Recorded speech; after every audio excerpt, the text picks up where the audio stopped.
तो चालू करते हैं। नेक्स्ट लास्ट टाइम अपन ने देखे थे नेटवर्क कैसे क्रिएट हुआ, नेटवर्क क्या होता है, नेटवर्किंग क्या होता है और नेटवर्क टोपोलॉजीज के बारे में देखे थे।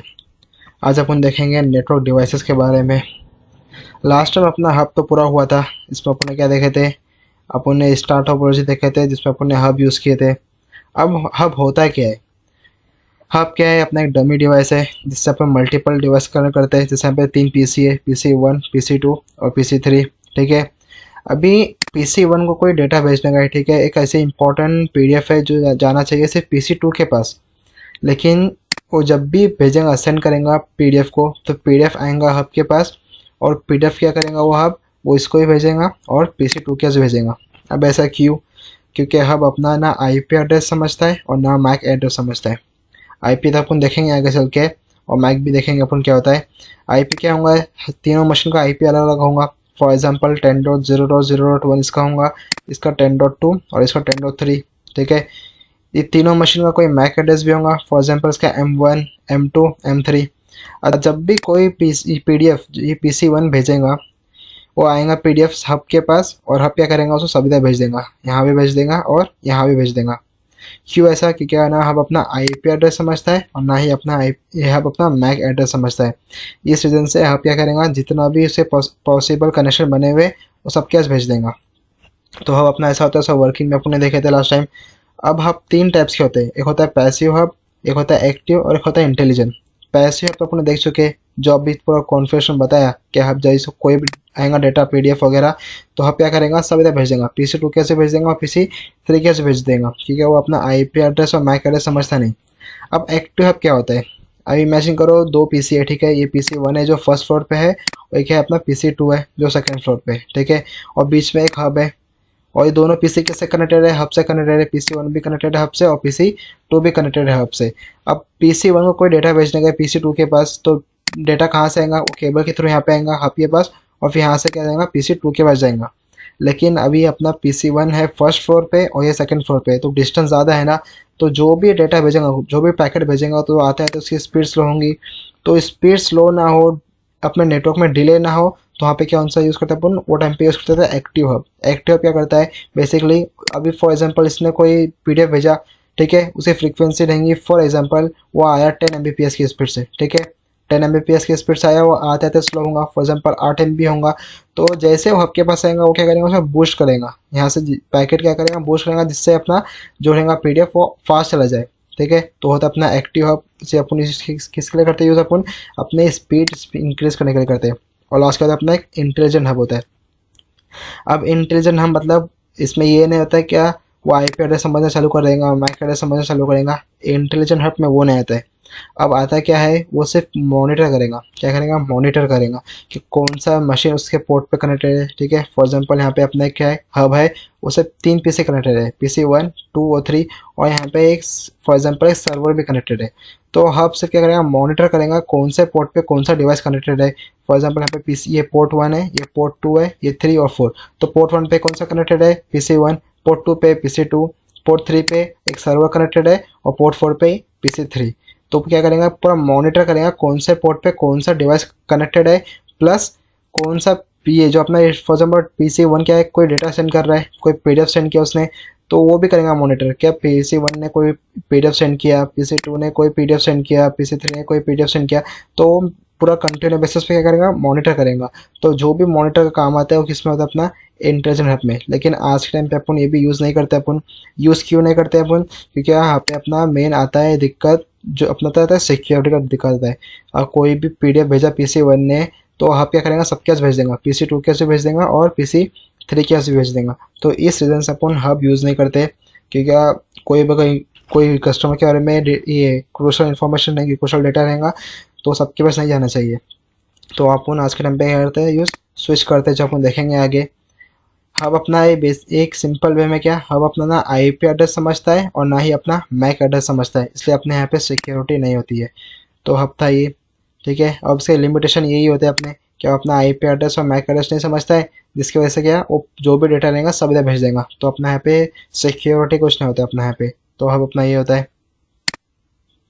अब नेक्स्ट डिवाइस कौन सा होता है, अपना नेक्स्ट डिवाइस आता है रिपीटर। अब रिपीटर क्या होता है, रिपीटर एक काइंड ऑफ अपना एक्टिव हब जैसा ही काम करता है। वो क्या करता है, जो भी डेटा पीसी1 भेजेगा, ठीक है, पीसी1 डेटा कोई भेज रहा है पीसी2 के पास, तो जो डेटा आएगा केबल के थ्रू आएगा, वो आते आते क्या होगा, डेटा स्लो हो जाएगा क्योंकि डिस्टेंस ज़्यादा है। फॉर एग्जाम्पल यहाँ पे 200 मीटर का डिस्टेंस है, तो डेटा आते आते स्लो हो जाएगा ना। तो वो डेटा को क्या करेंगे, वो बूस्टअप करेंगे, स्पीड देंगे। जो फ्रीक्वेंसी से डेटा आया है वो फ्रीक्वेंसी क्या करेंगे, उसको और एड ऑन करके वापस से पीसी2 के भेज देंगे, जिससे अपना नेटवर्क में डिले ना हो। तो इसलिए अपन यूज़ करते हैं रिपीटर। अब रिपीटर में लिमिटेशन क्या होते हैं अपने, रिपीटर में लिमिटेशन क्या होते हैं अपने, वो एक पर्टिकुलर रेंज तक वो स्पीड जाएंगी, ठीक है। फॉर एग्जांपल यहाँ पे एक अपने केबल जो 100 मीटर की है, अब ये रिपीटर ऐसा रिपीटर है जो सिर्फ 50 मीटर तक वो रेंज को पास कर सकता है, ठीक है। कोई भी अगर डेटा आया, फ्रीक्वेंसी आई, वो फ्रीक्वेंसी को बूस्ट करेगा, ठीक है। जो बूस्ट फ्रीक्वेंसी किया है उसने, तो frequency max to max 50 metre तक सही रहेंगी, उसके बाद स्लो हो जाएंगी। तो अपना मतलब तो वही हुआ ना, ये डिस्टेंस एक्चुअल में 100 मीटर है, लेकिन ये रिपीटर सिर्फ 50 मीटर तक बूस्ट कर रहा है। तो अपना ये क्या था, अपना लिमिटेशन होता है, अपने को पूरा डिस्टेंस के ऊपर मेजर करके रखना पड़ता है कि कौन सा रिपीटर कहाँ पे लगाते हैं। आज के डेट में वैसे तो ये भी यूज़ नहीं करते, बस एक डिवाइस था अपने नेटवर्क में जो अपन पहले यूज़ करते थे नेटवर्क को बूस्ट करने के लिए, मतलब स्पीड देने के लिए, जिससे अपना नेटवर्क में डिले क्रिएट ना हो। तो रिपीटर वो होता है। तो रिपीटर और अपना एक्टिव हब को काइंड ऑफ सेम ही समझो, बस फ़र्क क्या है, हब में अपने मल्टीपल डिवाइस कनेक्ट होते हैं, और रिपीटर क्या होता है अपना 1 to 1 होता है अपना।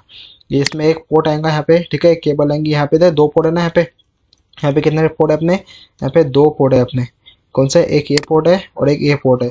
तो इसकी जो केबल आएंगी, पीसी1 की केबल आएंगी, वो कहाँ पे लगेंगी, यहाँ पे। और पीसी2 की केबल कहाँ से लिखने की, यहाँ से। तो ऐसा अपना क्या होगा, अपना इसमें सिक्योरिटी भी होगा। अगर पीसी को कोई डेटा भेजने का जो सिर्फ पीसी2 के जाना चाहिए, तो क्या होगा, ये रिपीटर किसी और डिवाइस को नहीं भेजेगा, क्योंकि उसमें मैक्स टू मैक्स दो पीसी अपने क्या हो सकते हैं, कनेक्ट हो सकते हैं। तो ये था अपना रिपीटर। नेक्स्ट डिवाइस है अपना एक्सटेंडर। अभी एक्सटेंडर क्या होता है, अभी एक्सटेंडर और रिपीटर में कंफ्यूज मत होना। रिपीटर क्या करता है, अपना दो डिवाइस के बीच में जो रहता है डेटा जो पास होता है उसको स्पीड अप करता है। एक्सटेंडर भी क्या करता है, अपना सेम काम ही करता है, लेकिन वो वाईफाई में यूज होता है अपना। अभी इमेजिन करो अपना पूरा एक ऑफिस है, ठीक है, एक इसमें क्या लगा है, लोगों ने यहाँ पे एक वाईफाई लगा हुआ है, ठीक है। वो वाईफाई की रेंज कहाँ तक जा रही है, जो ग्रीन सर्कल है वो वाईफाई की रेंज यहाँ तक जा रही है। और ये ऑफिस में एक डिपार्टमेंट है जिसका जो यहाँ पे कोई कुछ एम्प्लॉय यहाँ पे भी है, ठीक है। वो एक डिपार्टमेंट है जिसके कुछ एम्प्लॉय यहाँ पे भी है। तो वाईफाई की रेंज यहाँ तक नहीं पहुँच रही है, ठीक है। यहाँ तक क्या उन्होंने अपने वाईफाई की रेंज नहीं पहुँच रही है, तो मैं न्यू वाईफाई लेने से अच्छा मैं क्या लूँगा, मैं एक लूँगा एक्सटेंडर लूँगा। मैं लगाऊंगा एक्सटेंडर को यहाँ पे, ठीक है। मैं वाईफाई के रेंज में लगाऊंगा एक्सटेंडर को, और एक्सटेंडर क्या करेगा, यहाँ से वाईफाई की फ्रीक्वेंसी को कैच करेगा, और क्या करेगा, और आगे चल के आगे पूरा क्या करेगा, एक्सटेंड कर देगा। तो अपना यूज़ होता है अपना एक्सटेंडर, वाईफाई के बेस पे यूज़ होता है अपना। जैसे मैंने एक्सटेंडर लगा दिया तो मेरा रेंज कितना हो गया, मेरा रेंज अभी हो गया इतना, ठीक है।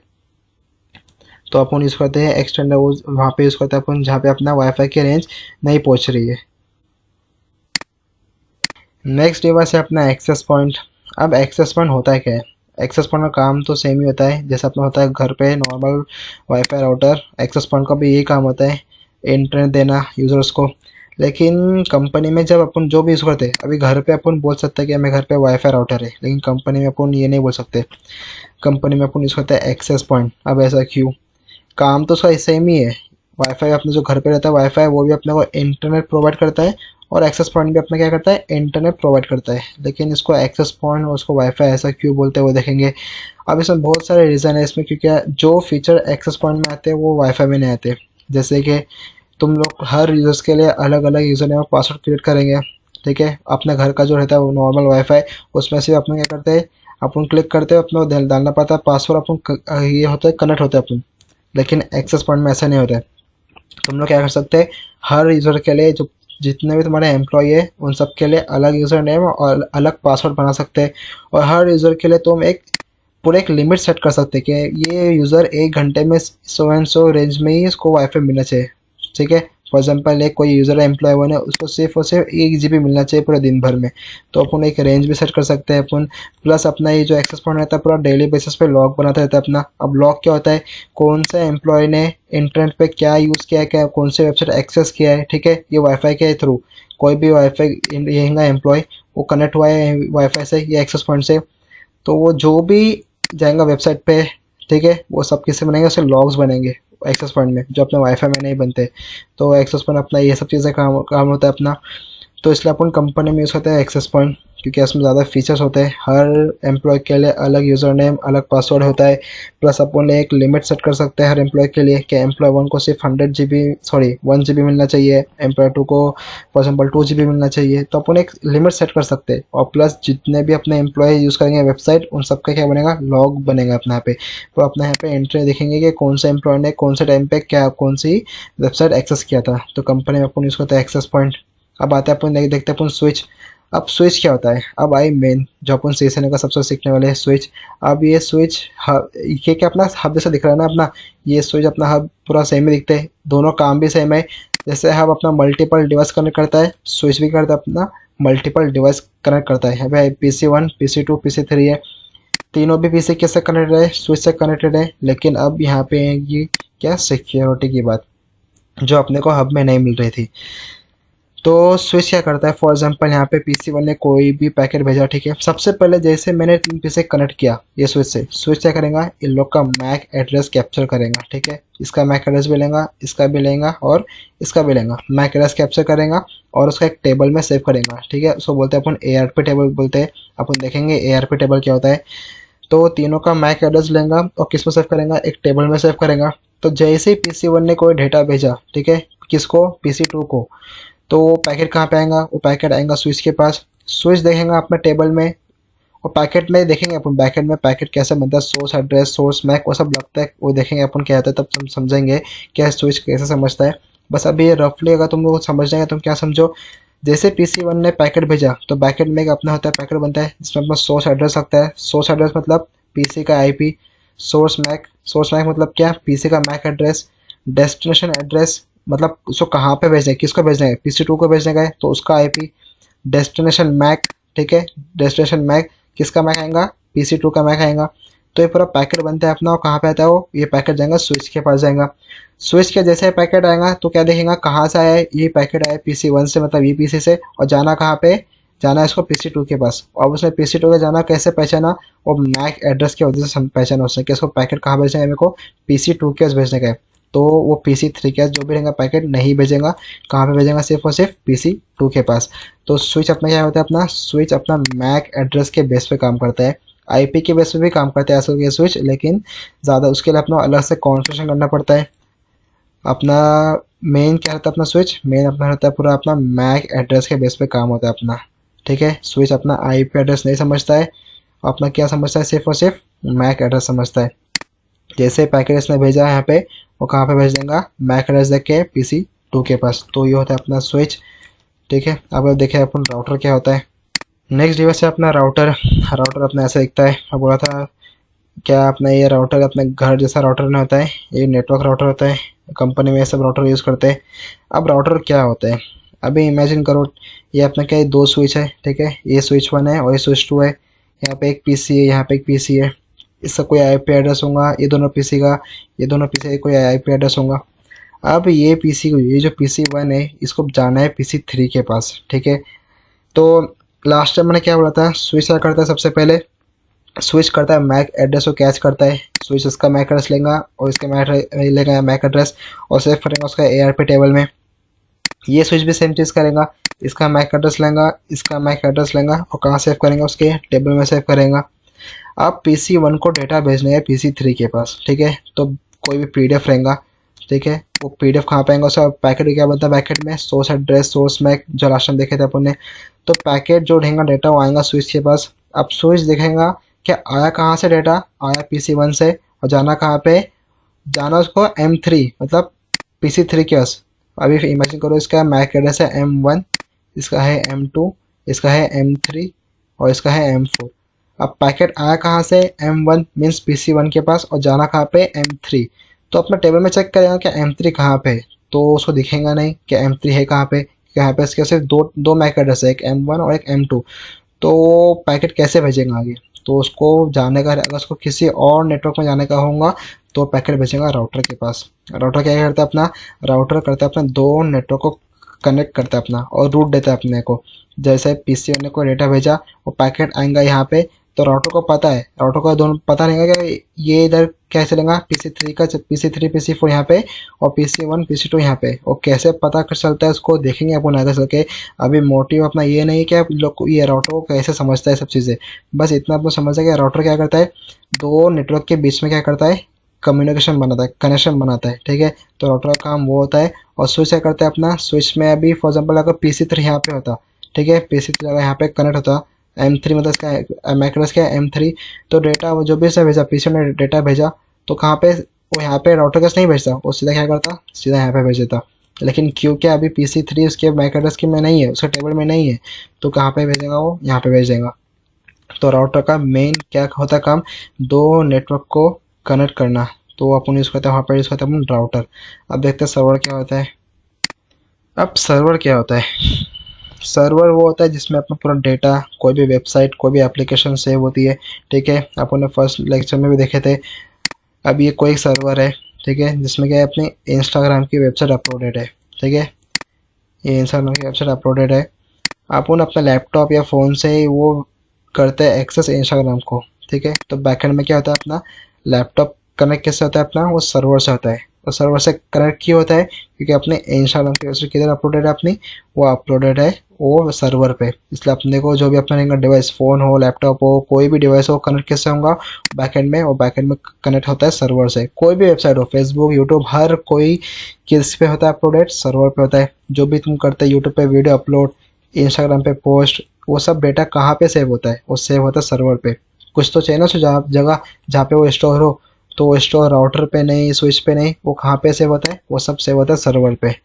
तो सर्वर से क्या होता है, अपना इतना क्या समझा, सर्वर अपना क्या होता है, अपना कोई वेबसाइट, कोई एप्लीकेशन और डेटा सब किस पे सेव अपन करते हैं, सर्वर पे करते हैं। और कोई भी अपने को वेबसाइट करने करेंगे एक्सेस, तो अपने क्या करना पड़ता है, पहले उस सर्वर से कनेक्शन बनाना पड़ता है, तब जाके अपने को वेबसाइट के अपने को मिल जाएगा, अपने को एक्सेस मिलता है। अपने को ऐसे ही नहीं मिलता है। अगर तुम्हारा कनेक्शन नहीं बना सर्वर से, इसका मतलब तुमको वो कोई भी वेबसाइट हो, पर्टिकुलर वेबसाइट का तुमको एक्सेस नहीं मिल सकता। तो कनेक्शन कैसे बनाते हैं, स्टोर कैसे करते डेटा, सब अपन देखेंगे आगे चल के। तो आज के लिए बस इतना ही। अपन ने क्या क्या देखे थे, सबसे पहले अपन ने देखे थे हब क्या होता है, ठीक है। हब के बाद अपन ने देखे थे रिपीटर क्या होता है। रिपीटर से अपना ये होता है, पर नेटवर्क के जो भी ट्रैफिक आते हैं उसको बूस्ट करने के लिए अपन यूज़ करते हैं। फिर देखे थे एक्सटेंडर, कोई एक ऑफिस रहेंगी, ये अपनी ऑफिस है, यहाँ पे एक छोटा सा डिपार्टमेंट है, ठीक है। और डिपार्टमेंट के कुछ एम्प्लॉय यहाँ पे बैठे हुए, उन लोग तक वाईफाई की रेंज नहीं पहुँच रही है, तो मैं अलग से वाईफाई क्यों लगाऊँ, तो वहाँ पे लगाऊंगा मैं एक्सटेंडर। एक्सटेंडर लगाने से क्या होगा, वाईफाई की रेंज में कैच करेंगे एक्सटेंडर, और एक नई रेंज बनाएगा। जैसे अपनी एक छोटी सी रेंज बना दिया, तो जो एम्प्लॉय को वाईफाई की रेंज नहीं मिल रही थी, उन लोग को भी क्या मिल जाएंगी, रेंज मिल जाएंगी।